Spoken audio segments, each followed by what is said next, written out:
All right, thank you everybody for coming. So, notice how the title here does not say STAC 101 because that's not what this is anymore. I completely changed this. So this was the original abstract which I wrote a while ago and I submitted it, STAC 101. So at the CNG conference earlier this year, I gave this talk and it was like 45 minutes long. And then later, I was at another conference and I had 20 minutes and I decided to give the same talk, and of course I didn't get through it. I don't know why I thought I could get through all the slides. So there's a lot of information here. So, and I found myself, what I would do is I would ask the audience, I'd be like, hey, you know, who's familiar with STAC? And some people would raise their hands, and then I would completely ignore what they just did and I'd just continue on with the presentation as normal. So today we're doing something different. This is a bit of an experiment. All right, this is a choose your own adventure. So I'm going to go through some topics and then we're going to reach a decision point.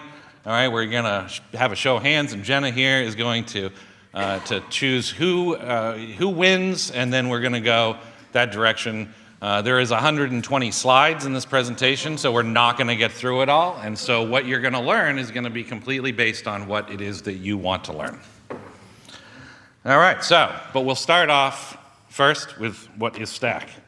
All right, STAC is a suite of specifications and an open source ecosystem for describing and searching geospatial data, okay?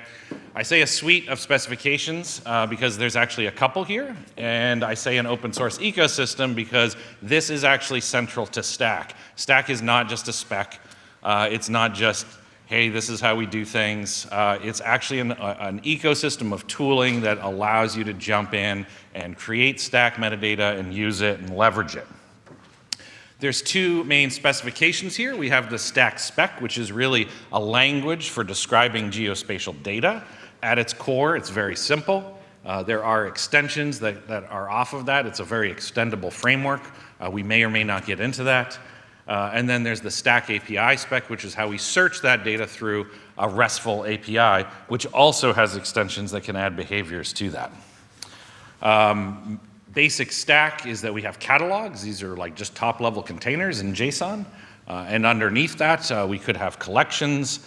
And collections are ways to group similar items together. An item is your main atomic unit that is a scene for data, or it's a specific discrete location and time. And then within an item, you might have several assets, one or more assets. Each asset is actually an individual file. Key points in STAC is that it's built on existing standards like JSON and GeoJSON, and the API is built using OGC APIs. It intentionally has a very simple core structure for the core of it, but extendable as well, because we wanted something that was stable and didn't have versions that were kept on being released so that people had to update things.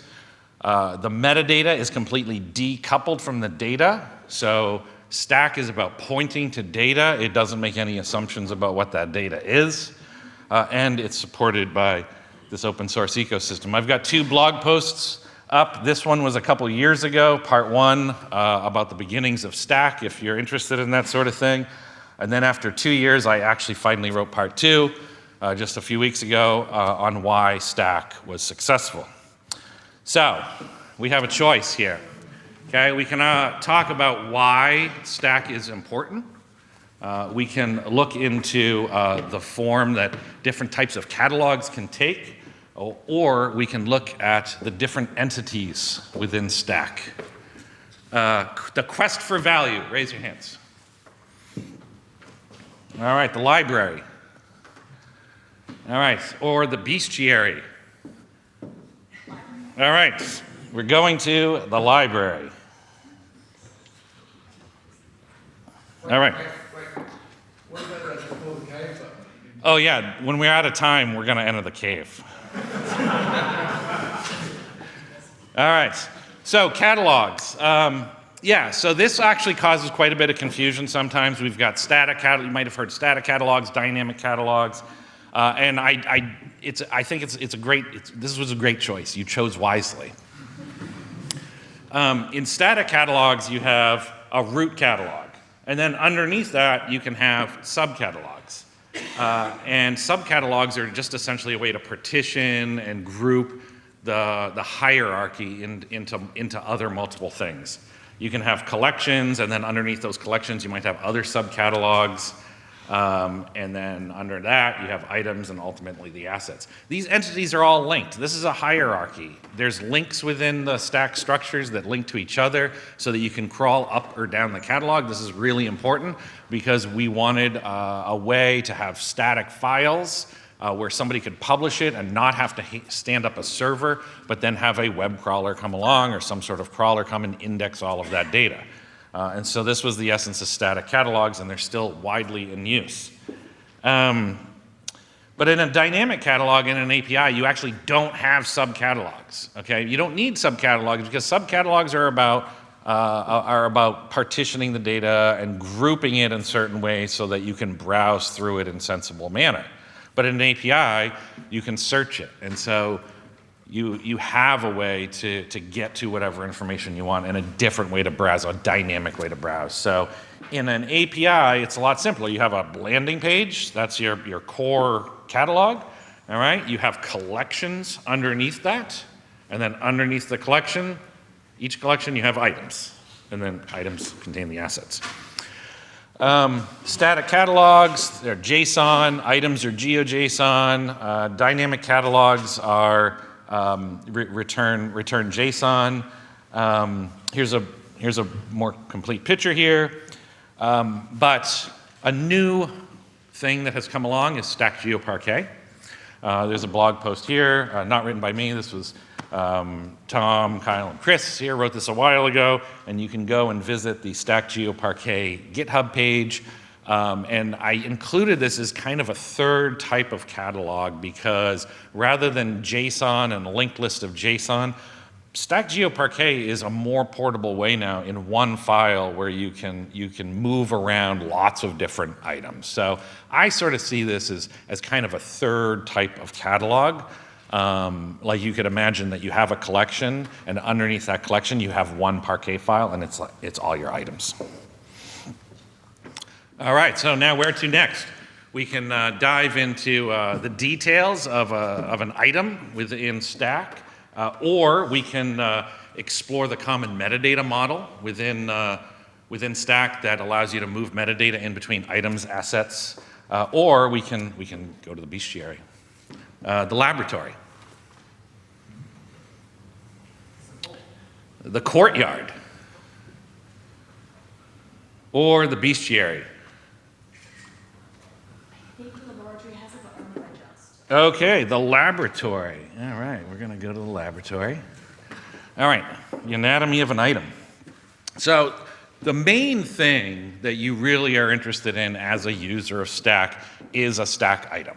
Collections and catalogs, like once you actually know what collection you're interested in, like they're kind of unimportant. The atomic unit here is an item. These are GeoJSON.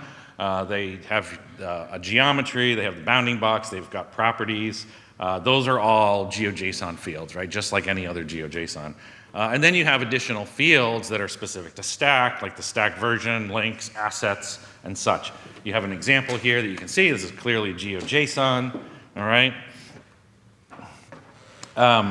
It's important to note that if you were in my Earth Search talk earlier, you saw this picture, but the geometry in a STAC item represents the area of the data. Even if the files are bigger than that, it's common in remote sensing data anyway that you might have gridded data, but the data actually only contains a portion of that. The STAC item itself, the geometry, is the geometry of where the data is located, so that when somebody does a search, they're searching for where data is located.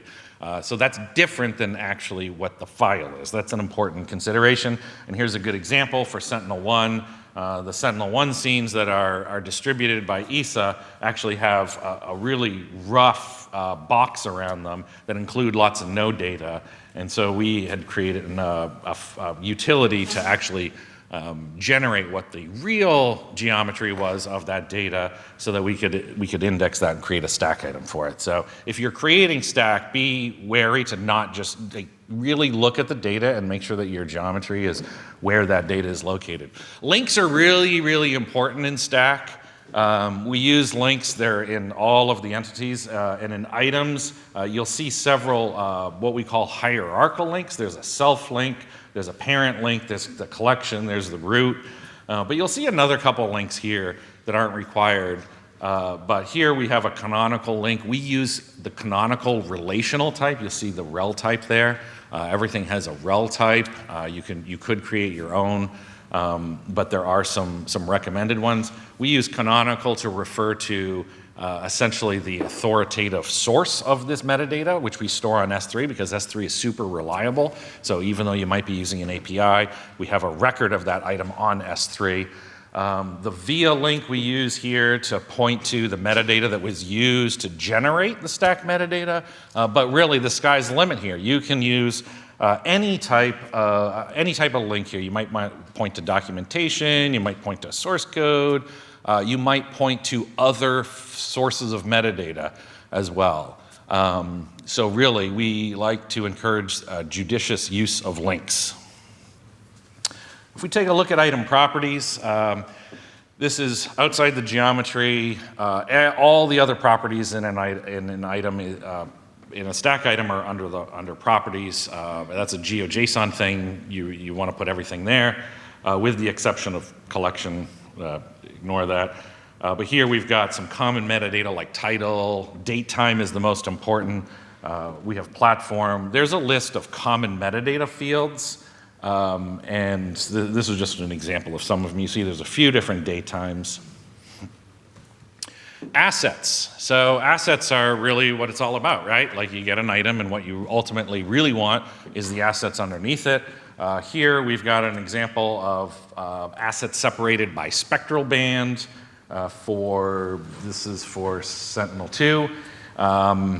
And a few important fields here is, of course, you have the href, might be an S3 URL, it might be an HTTP URL. It doesn't matter what it is. You have a type. This is the media type, right? Like here, they're cloud-optimized geotiffs. And some people often think that STAC requires cloud-optimized geotiffs or cloud-optimized files. That's not true. These files actually could be anything at all. Just make note of that. You'd have that type. And we've got some other common metadata fields that allow us to describe things that are typically encoded in the file. You have your node data, your GSD, your data type. And there's some tools that will make use of these fields, which is why we like to include them in the metadata rather than the file, because the file might be remote, and opening that file up in order to fetch the metadata is an expensive operation that you can skip. This is the whole metadata separated from the data idea. 6 slides at a time, huh? Yeah, probably. It's what? Some no data or data type being the bands. Oh yeah. So that's a good question, but no, this is correct because there's only one band in those files, so it could be either one. So yeah, bands. So what Alex was just talking about here, I planned that. Yeah, we were in on that together. So so in this case, we have an asset that has multiple bands in it, okay? This is a 3-band TIFF file, and we've got red, green, blue, and here we use the EO extension to describe the spectral band information, and you can see bands is really just, you can think of it like a sub-asset. I actually preferred the term variable. I lost that fight. We ended up with bands, even though it is EO-centric. It really could be used for point cloud data or anything, or layers in a vector store as well. But it describes essentially multiple variables in an asset. STAC 1.1 came out, and there used to be some extensions that used this bands construct. There was EO bands and there was raster bands. And STAC 1.1, really the only main change in it was that we realized that there was a need for this construct generally. There is another section in this presentation we may or may not get to that describes this in more detail. But so we did STAC 1.1 where we introduced bands, so now you can define other types of metadata within that band structure rather than just the fields that were in the EO and raster extension. So you can see before STAC 1.1, you had an EO bands and a raster bands, which sort of seems silly, right? Because they're really expressing the same type of structure. All right, so where to next? We can go into the arboretum, which is the ecosystem of STAC, or the courtyard, which is about the common metadata model, which I kind of hinted at a little bit. Or we can read the survival guide, which is essentially STAC best practices. Who wants to go to the arboretum? Who wants to go to the courtyard? All right, who wants to read the survival guide? All right, survival guide. All right. All right, STAC best practices. Okay, so there's a best practices document embedded in the STAC spec. It's just like a README, and nobody ever reads it. So it's quite apparent when you go out and look at STAC catalogs in the wild. It's like, didn't you read this thing? And they're like, what are you talking about? And you're like, look, see this little file down in the corner? It says best practices. And this was the contents of it. There was, how to create items, how to publish stuff. And so we did, the STAC steering committee, we've realized that this is a bit of a problem. So there is a new website, right? There will be a website, I think, but there's a new repo on STAC best practices, so you can stay tuned for that. So there's a new repo and it'll be published, so we're trying to kind of get everything in one place. But what follows really is my best practices that I kind of followed, like if somebody is creating STAC. So you're creating a collection, here's the collection fields. I just have some notes on what this should be. I can share these slides, or maybe I won't, because then it'll be a giveaway of all the other sections. But the extent is this is an important thing to know. When people make collections, they always make the spatial extent the entire world, even though they only have 2 items in it. Don't do that. Like, really try and make the spatial extent reflect what the data is in the collection. Summaries are also something else that people skip. I would encourage you to use summaries if you can. It's great for a human reader to look at a collection and understand what is going to be in an item that they might grab from that collection as well. So they're really useful for that. Because I might have fields that is an enumerated field that has a few different values, and rather than having to pull an item and I see one of the values but I don't actually know what the possibilities are, this is what the collection summaries are for. It's for describing what those are, or maybe it has a range of values, like the angles are going to be between this value and this value, and so really try and populate those summaries. Also, before I talked about links, make judicious use of links. That includes in the collections. In fact, even more important in the collection, you can link to web pages about that data, or anything that is related to that data set. Assets. So collections can have assets. They're not the same. You might have an asset level collection that's maybe it's a thumbnail picture that represents the whole collection. Maybe it's a ZAR file. I won't get into this, but maybe it's a ZAR file that is a global homogeneous ZAR file that's like a higher level gridded data set. There are use cases for having assets at the collection level, and in fact, sometimes, like in the OpenEO ecosystem, you can have collections that actually don't have items. They just have an asset under the collection, and that's it. Google Earth Engine does the same thing. You can get the collections, you can get STAC collections from Google Earth Engine, but they don't have items because those are transparent to the user. Item assets, I feel like, is one of the most important things to include in collections, and it really should contain all of the assets that might show up in an item if you pull an item from that collection. Again, you don't want users to have to pull a random item and look at the assets and then make assumptions about what is in other items. The whole point of a collection, in fact, I think one of the most important things about the collection is that you have a universal set, you have a consistent set of assets across those items so that you can do time series on them or look at things over multiple items. So that's pretty important. So a lot of people will skip the item assets because it's not required. They look exactly like a regular asset in an item, except they don't have an href because they're not instantiated like that, is one way to put it.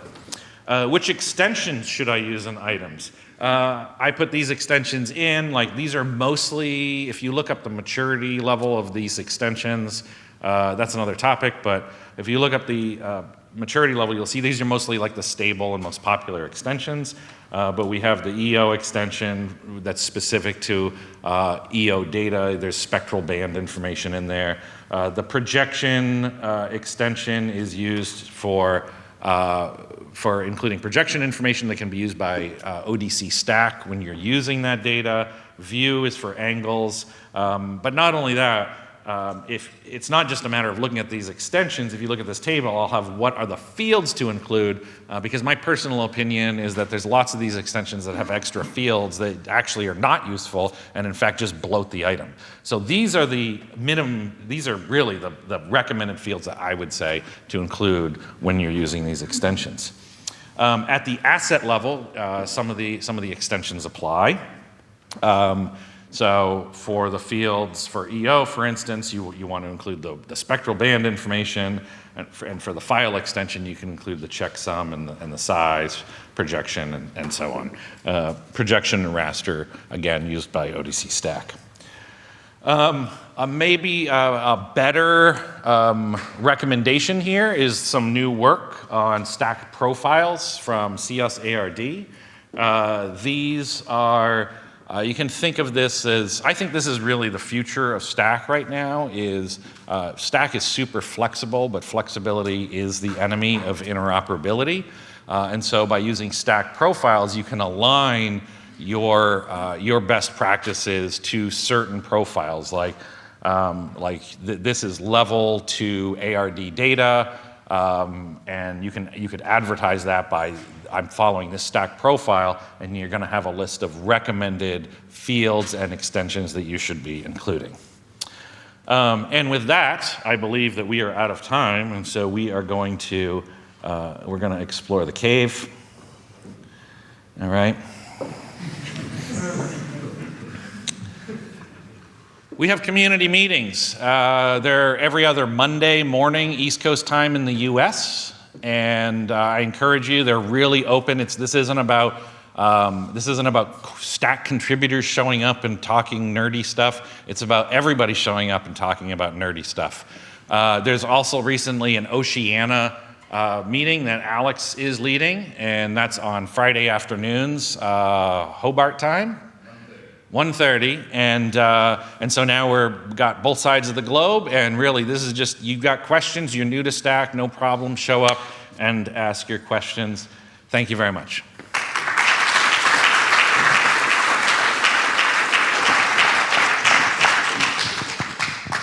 We do probably have 1 minute before the transition period, so we can do one quick question if someone has anything, but if not, we can. I think certainly Matt's indicated where you can certainly reach out if you've got any questions for STAC. So does anyone have one quick question?